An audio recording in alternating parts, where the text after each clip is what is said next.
It's a day in America, so we're talking about guns. This weekend was the National NRA Convention, also known as Cargo Pants Comic-Con, or the Westminster Stepdad Show. Now, people like to stereotype NRA members as gun-obsessed whack jobs who want to arm little babies. And the thing about stereotypes is sometimes they're spot on.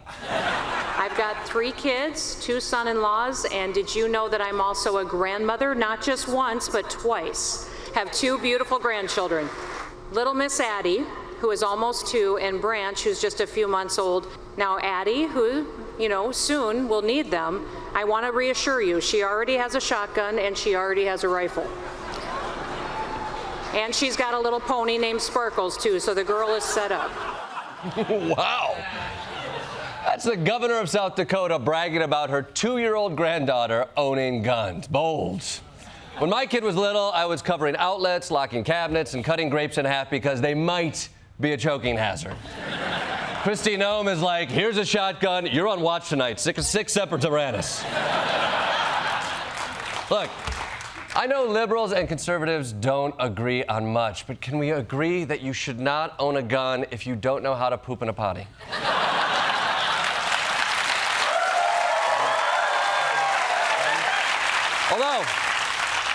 Although it is adorable that she has a pony named Sparkles.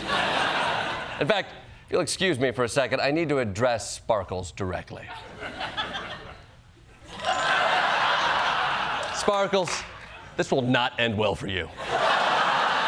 These people are clearly insane. Run while you still can. There is no time for goodbyes. Go! Go, my friend, go!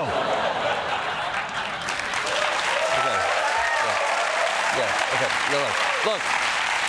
To be clear, I'm not bringing up Kristi Noem just to make fun of her grandkids. I would never do that. They've got guns. I'm bringing up Kristi Noem because she gave us a great insight into what creates the worldview of an NRA member. My dad taught us life lessons. He taught us common sense, and often those were taught during our hunting trips. For instance, I remember being only about 9 or 10 years old, and we had hunted all day, miles and miles from camp in the high country in the Bighorn Mountains, when my dad turned to me and he said, "Kristi, hunt your way back to camp. I'm going to go around this ridge and I'll meet you there at dark." And he disappeared over the ridge. Now, to a 10-year-old girl, this was terrifying. And as strange noises came and darkness fell, I had to rely on my instincts and my horse to find my way back to our tent. Now, years later, Mom shared with me that my dad had followed me at a safe distance all the way back to camp to make sure that I got there safe. Now, before you get all warm and fuzzy on him, I also want to tell you that he made bear noises the whole time he was following me. Scratching trees and growling at me, so,